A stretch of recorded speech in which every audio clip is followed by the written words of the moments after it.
दोस्तों, आप तमाम लोग जानते हैं कि देश भर में लोकसभा का चुनाव अब कुछ ही दिनों के बाद खत्म होने वाला है। कल 25 मई है और 25 मई को छठे चरण का चुनाव है। ऐसे में देश भर में कई सारे लोकसभा सीट्स पर चुनाव होने हैं। देश की राजधानी दिल्ली में कल 7 सीट पर चुनाव है और बिहार में भी चुनाव है कुछ सीट्स पर। ऐसे में बहुत सारी हॉट सीट्स हैं जो काफ़ी चर्चे में हैं।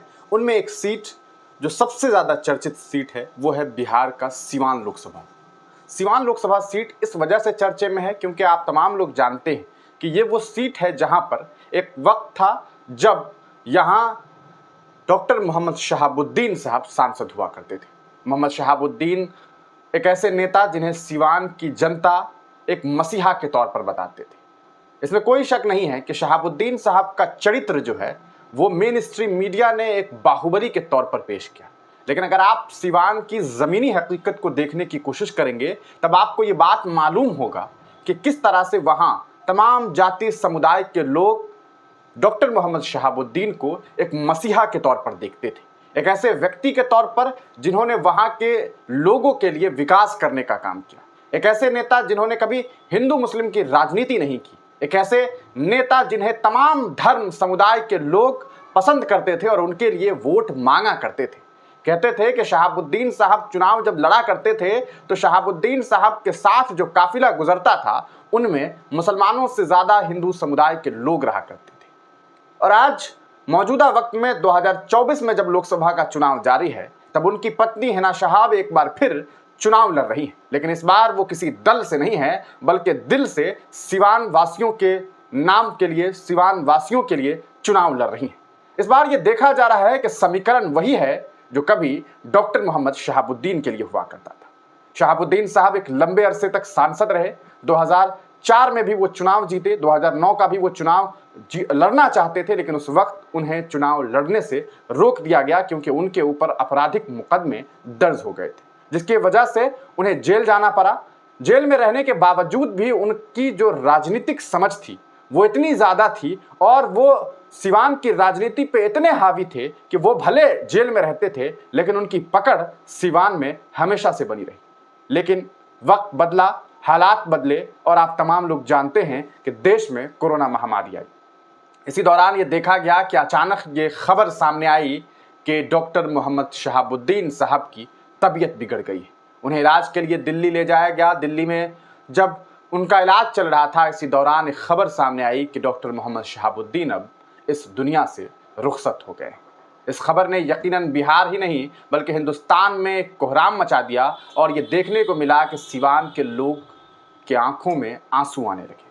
वहां पर यह देखने को मिला कि कई सारी मेन स्ट्रीम मीडिया पहुंचती गई, लोगों से मुलाकात करती गई कि शायद कोई व्यक्ति हो, कोई आम इंसान हो, कोई मजदूर हो, कोई गरीब तबका हो जो उनके खिलाफ बोले। लेकिन देखने को यही मिला कि लोगों के आंखों के आंसू नम थे, लोगों की आंखें नम थी, लोगों के आंखों से आंसू आ रहे थे और लोग ये कह रहे थे कि शहाबुद्दीन साहब एक मसीहा थे जो इस दुनिया से रुखसत हो गए। उनकी मौत के बाद बहुत तमाशा हुआ, आप तमाम लोग जानते हैं। उनकी मौत वैसे तो ये कही गई कि कोरोना के बाद उनकी तबीयत अलील हो गई, इस वजह से वो बीमार पड़ गए और उसी की वजह से उनकी मौत हो गई। लेकिन इसके बाद लोगों ने बड़े बड़े आरोप लगाए। किसी ने कहा कि उनके इलाज में कमी की गई, तो किसी ने कहा कि उन्हें इंजेक्शन देके मार दिया गया, किसी ने कहा कि कोरोना का वैक्सीनेशन उनका सही से नहीं करवाया गया। तरह तरह के आरोप लगे। बहुत सारे आरोपों के बीच जो सबसे बुरी खबर थी और सबसे बदतरीन जो चीज़ थी वो ये कि वो पॉलिटिकल पार्टी जिसके लिए शहाबुद्दीन ने सब कुछ किया, जिस पार्टी के नेता को फर्श से अर्श पर ले गए, जिस लालू यादव जी की पत्नी को यानी कि राबड़ी देवी को मुख्यमंत्री बनाने में मोहम्मद शहाबुद्दीन ने एक बड़ा योगदान दिया, उस परिवार ने, उस पार्टी ने उन्हें उस वक्त अकेला छोड़ दिया जब वो इस दुनिया से रुखसत हो गए थे। उसामा साहब दिल्ली में थे, परेशान थे। ऐसे में देखने को ये मिला कि कोई राजद परिवार का नेता वहां नहीं पहुंचा उनकी मदद के लिए। हद तो तब हो गई जब उनकी डेड बॉडी को यानी कि शहाबुद्दीन साहब की डेड बॉडी को जब दफन करने की बात आई, उन्हें वहां से बिहार लाने की बात सामने आई, तो किसी पार्टी ने उनकी मदद नहीं की कि उनकी डेड बॉडी को दिल्ली से उनकी आबाई वतन, उनके अपने घर, उनके अपना जो क्षेत्र था वहां लाया जा सके और अंत में उन्हें दिल्ली के ही कब्रिस्तान में दफन किया गया। लेकिन इसके बाद भी हालात जो हैं बदले। आपको बता दें कि जब सिवान से सांसद जब थे शहाबुद्दीन साहब, जब उन्हें जेल में भेज दिया गया, जब वो जेल में कैद कर दिए गए, उसके बाद मैडम हिना साहब यानी कि उनकी पत्नी ने चुनाव लड़ा। कई बार वो चुनाव लड़ी, 2009 लड़ी, 2014 लड़ी, 2019 भी लड़ी और राजद ने उन्हें टिकट भी दिया, लेकिन वो चुनाव हारती चली गई। क्यों हार गई? ये एक बड़ा सवाल था। जब उनके शौहर को इतना सपोर्ट था, अचानक ऐसा क्यों? वो एक समीकरण का खेल हुआ। बाद में हिना शहाब को धोखा मिलने लगा। उन्हें मुस्लिम वोटर्स वोट तो करने लगे, लेकिन वो लोग जो जिस दल से वो ताल्लुक़ रखती थी, उसी दल के लोग इन्हें वोट नहीं दिया करते थे और इस वजह से ये शायद चुनाव हारती चली गई।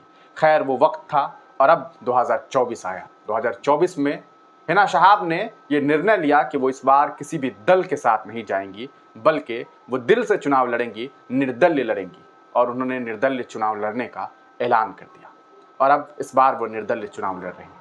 लेकिन इस बार जो तस्वीरें सामने आ रही है वो काफ़ी अनोखी है। स्क्रीन पर जो आप तस्वीर देख रहे होंगे, आप सोच रहे होंगे कि हिजाब पहनी एक मैडम के जिस्म पर जो दुपट्टा है वो कोई चुनरी नज़र आ रही है तो भगवा नज़र आ रहा है। ये सोचने वाली और बेहद चौंकाने वाली तस्वीर थी। हिना शहाब की जो तस्वीरें सामने आई, ऐसा लग रहा था कि एक हिजाबी महिला और आसपास में जितने भी लोग बैठे हुए थे वो तमाम लोग भगवा गमछा लगाए हुए इन तस्वीरों को देख करके नफरत करने वाले लोगों को एक ऐसी ठेस पहुंची जिसका अंदाजा नहीं लगाया जा सकता है। मोहब्बत एक बार फिर जिंदाबाद होता नजर आया और सिवान में हिना शहाब के साथ तमाम जाति और तमाम धर्म मजहब के लोग साथ नजर आने लगे। इस बार लगा कि हिना शहाब के साथ वही समीकरण साथ आ गया जो समीकरण कभी डॉक्टर मोहम्मद शहाबुद्दीन के साथ हुआ करता था। आपको पुराने कुछ रिजल्ट्स दिखाते हैं कि पूर्व के लोकसभा चुनाव में हिना शहाब को क्या कुछ वोट्स मिले और अब चूंकि समीकरण नया है तो क्या कुछ इम्कान है और क्या लगता है कि कल जब चुनाव होने वाला है उस वक्त क्या कुछ खबरें सामने आ सकती हैं। आइए हम आपको कुछ तस्वीरें दिखाते हैं और उस तस्वीरों के हवाले से आपको बताते हैं कि कैसे कैसे क्या कुछ समीकरण बनता है। देखिए, सबसे पहले चलते हैं हम लोग 2004 में पहुंचते हैं और आपको ले चलते हैं 2004 के इलेक्शन की तरफ। ये 2004 के इलेक्शन का डेटा है जिसे आप देखेंगे। राजद, जेडीयू, सीपीआई सब अलग से चुनाव लड़ रही थी। इस वक्त डॉक्टर मोहम्मद शहाबुद्दीन को 2,07,000 के आसपास वोट आया था। ये डेटा थोड़ा सा यहाँ पर ये है। ओम प्रकाश यादव को इन्होंने चुनाव हराया जो कि जेडीयू से चुनाव लड़ रहे थे और 2004 में सिवान से जो है शहाबुद्दीन साहब चुनाव लड़ करके जीते। लेकिन उसके बाद हुआ ये कि उनके ऊपर एक मामला दर्ज हो गया। इसकी वजह से वो 2009 का लोकसभा चुनाव नहीं लड़ सके। उसके बाद देखिए क्या होता है। ओम प्रकाश यादव जो है वो चुनाव लड़ते हैं 2009 में। जो ओम प्रकाश यादव पूर्व में जेडीयू से चुनाव लड़ते हैं वो इस बार इंडिपेंडेंट चुनाव लड़ते हैं क्योंकि जेडीयू किसी और को टिकट दे देता है, ब्रिशन पटेल को। और आप देखेंगे कि इस बार आपको जो नाम है वो हिना शहाब दिख रहा होगा, शहाबुद्दीन नहीं दिख रहा होगा। हिना शहाब चुनाव लड़ती हैं क्योंकि शहाबुद्दीन साहब को चुनाव लड़ने से मना कर दिया जाता है क्योंकि वो जेल में चले जाते हैं। इस वक्त उन्हें 1,72,764 वोट आता है। वहीं पर ओम प्रकाश यादव को 2,36,194 वोट आता है और इंडिपेंडेंट ये चुनाव जीत जाते हैं। राजद से ये चुनाव लड़ती हैं लेकिन इसके बावजूद ये चुनाव हार जाते हैं। आप देखिए ओम प्रकाश यादव और हिना शहाब समीकरण देखिए। जो हिना शहाब आरजेडी से चुनाव लड़ रही थी, उन्हें शायद यादव का टोटल वोट नहीं मिला और इस वजह से ये यहाँ से चुनाव हार गई। चूँकि राजद 2009 में उस वक्त तक तो ये लोग पूरी तरीके से एमवाई समीकरण वाली पार्टी थी, लेकिन इसके बावजूद ये चुनाव वहाँ से हार गई। उसके बाद 2009 के बाद फिर एक बार 2014 में इन्होंने चुनाव लड़ने का ऐलान किया। 2014 में फिर इन्हें टिकट मिला। इस बार ओम प्रकाश यादव जो हैं, चूँकि वो पहले जेडीयू से थे, जेडीयू से फिर वो इंडिपेंडेंट हुए और इंडिपेंडेंट से इस बार वो बीजेपी में चले गए। फिर इन्हें 3,72,670 वोट मिला और हिना शहाब 2,51,000 ही वोट ला पाई और ये चुनाव हार गई। सीपीआई एमएल जो है आप देखिए अलग से चुनाव लड़ी थी, 81,000 वोट इन्हें मिला था। साथ में जेडीयू मनोज कुमार सिंह 69,239 वोट आया। इसके बाद जब 2019 में लोकसभा चुनाव हुआ तब क्या होता है कि जेडीयू और बीजेपी मिल जाती है, आप तमाम लोग जानते हैं, और इन लोगों का गठबंधन होता है।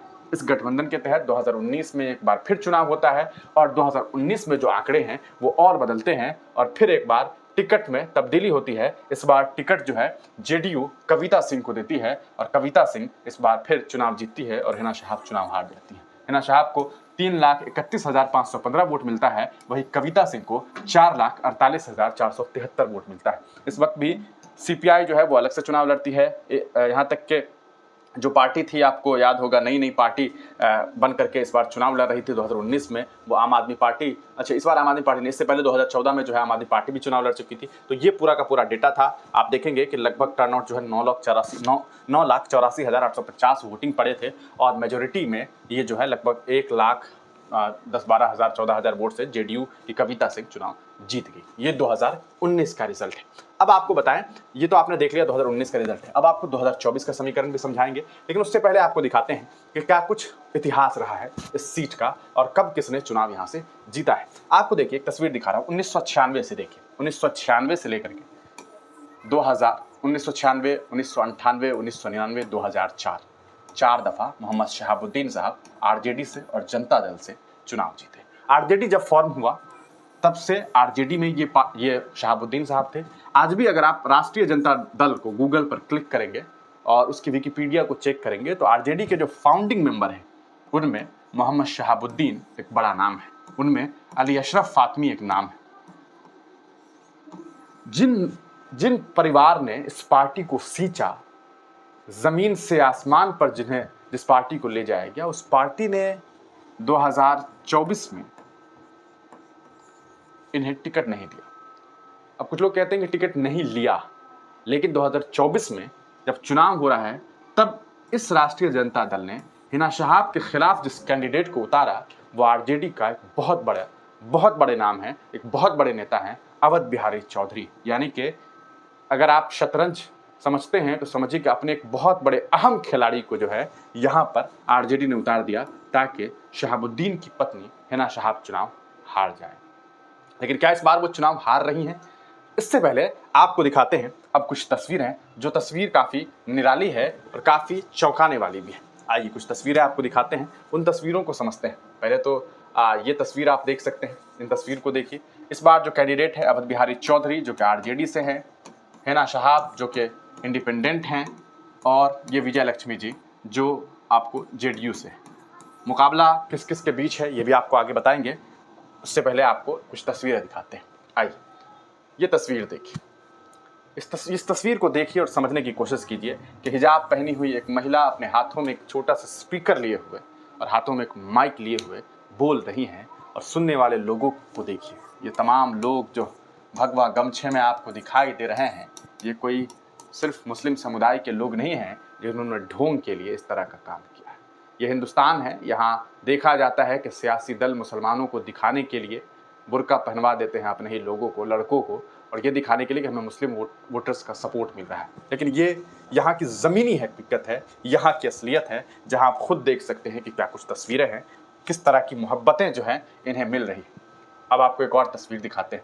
ये तो आपने देख ही लिया है, ये चुनरी आपने देख ली, ये सारी चीज़ें आपने देख ली। अब सबसे बड़ी बात है कि ऐसा क्यों हुआ है? ऐसा इसलिए हुआ क्योंकि जब आज से 3 साल पहले डॉक्टर मोहम्मद शहाबुद्दीन साहब का इंतकाल हुआ, उनकी मौत हुई, उसके बाद जो राजद परिवार का रवैया रहा, सिवाय तेज प्रताप यादव के, तेज प्रताप यादव पहुंचे थे, उसामा साहब से मुलाकात हुई थी, तेजस्वी यादव क्यों नहीं मिलने गए, लालू प्रसाद यादव क्यों नहीं गए, ये एक बड़ा सवाल था। और इसी सवाल का जवाब ढूंढ रहे थे वहाँ के लोग, सिवान के लोग, सिवान की जनता। और जब उन्हें उस सवाल का जवाब नहीं मिला तब एक जवाब ये मिला कि चलो इस बार हिना शहाब के साथ चलते हैं। और यही वजह है कि ये खूबसूरत सी तस्वीर सिवान से निकल करके आनी शुरू हो गई। और इस बार ये उम्मीद जताई जा रही है कि हिना शहाब बहुत ज़बरदस्त फाइट दे रही है, और लड़ाई अवध बिहारी चौधरी में है ही नहीं, यहाँ जो लड़ाई बन चुकी है वो कह सकते हैं कि शहाबुद्दीन साहब की पत्नी जो है यानी कि हिना शहाब और विजय लक्ष्मी जो है जो कि जेडीयू से है, इन दोनों के बीच में कड़ा मुकाबला है, इन दोनों के बीच में कड़ा मुकाबला है। लेकिन समीकरण क्या बैठता है इसे समझने के लिए हम आपको एक छोटी सी जानकारी देते हैं। अगर बात करें रिपोर्ट के मुताबिक सिवान में करीब 3 लाख मुसलमान हैं, 2.5 लाख यादव है, 3 लाख मुसलमान और 2.5 लाख यादव है, 1,25,000 कुशवाहा है, 80,000 के आसपास सहनी मतदाता है। इसके अलावा अगड़ी जाति के करीब 4 लाख और 2.5 लाख ईबीसी मतदाता है। जब शहाबुद्दीन यहाँ की राजनीति में हावी थे तब उनका प्रभाव हर जाति समूह के उच्च तबके में अच्छा खासा था, साथ ही उनको राजद के ठोस वोट भी मिलते थे। अच्छा, अब सोचिए, अगर ये समीकरण को समझने की कोशिश कीजिए। अगर मान लेते हैं थोड़ी देर के लिए कि ठीक है, समीकरण आरजेडी वाला देखते हैं, तो क्या होता है, यहाँ पर मुसलमानों की आबादी करीब 3 लाख। उसके बाद आप देखिए यादव की आबादी 2.5 लाख, यानी कि 5.5 लाख वोट जो है बनता है आरजेडी को। ठीक, पहले वाला समीकरण एमवाई समीकरण की बात करते हैं। अभी देखते हैं 1.25 लाख कुशवाहा है, 80,000 के आसपास सहनी है, इसके अलावा अगड़ी जाति के करीब 4 लाख है। ठीक है, 4 लाख कितने हैं, 4 लाख अगड़ी जाति के। अब ये समीकरण तो एमवाई समीकरण हो गया। अब बात करते हैं 2024 के उस समीकरण को जो अभी देखने को मिल रहा है। इसमें मैडम को अगड़ी जाति का भी सपोर्ट है, जिसकी आबादी 4 लाख, मुसलमानों की आबादी 3 लाख, यादव में भी यादव की आबादी 2.5 लाख। ठीक, अब ये सब है, बाकी ईबीसी है। अब इनका जो वोट बैंक बनता दिखाई दे रहा है वो ये कि शहाबुद्दीन साहब की पत्नी को करीब 3 लाख मुस्लिम वोट जो है, यहाँ से जो भी वोट्स हैं, इसको आप मान के चलिए कि 85% जो वोट है वो सीधे सीधे मैडम को मिल सकता है। वहीं यादव का वोट बिल्कुल ऑब्वियस है, बटेगा 3 हिस्से में बटेगा। एक हिस्सा बीजेपी, जिसे आप जेडीयू कह सकते हैं, एक हिस्सा जेडीयू में जाएगा इसका 2.5 लाख में से, दूसरा हिस्सा आपको आरजेडी में, और तीसरा हिस्सा हिना साहब में। हिना साहब में तीसरा हिस्सा जाएगा। लेकिन यहाँ जो सबसे बड़ा फैक्टर है वो ये कि चूंकि इस बार जो है मैडम को सबसे बड़ा सपोर्ट जो मिल रहा है वो है अपर कास्ट का, जिसकी आबादी लगभग 4 लाख है। यहाँ जो खेल है, चूंकि इन लोगों ने सीधे सीधे वादा कर लिया है कि मैडम इस बार हम आपके साथ हैं, उसी तरह जिस तरह साहब के साथ, और अगर ये वोट इन्हें मिलता है, मुस्लिम का मिल ही रहा है, यादव से भी कुछ मिल ही रहा है, बाकी और भी अदर कास्ट से मिल ही रहा है, ईबीसी से मिलेगा, लेकिन ये अपर कास्ट का जो 4 लाख वोट है ये एक डिसाइडिंग फैक्टर है। जिस तरह की तस्वीरें आ रही है, जो खबरें आ रही है, अगर ये वोट इन्हें मिलता है तो हिना साहब इस बार जरूर कामयाब होती हुई नजर आ सकती है। मुकाबला विजय लक्ष्मी में और हिना साहब में देखने को मिल सकता है, तो ये एक बड़ी खबर है। अब देखना यह है कि रिजल्ट क्या कुछ सामने आता है। सिवान से जो हमने जो वहाँ के लोगों से बातचीत की, वहाँ के कुछ जो लोकल जर्नलिस्ट हैं, हमने उनसे जब बातचीत करने की कोशिश की, तो वहाँ का जो माहौल है वो इस बार हिना साहब के समर्थन में दिखाई दे रहा है। अब आप तमाम लोगों को अपनी राय कमेंट सेक्शन में देना है कि आपका इस पूरे मामले पर क्या कुछ है।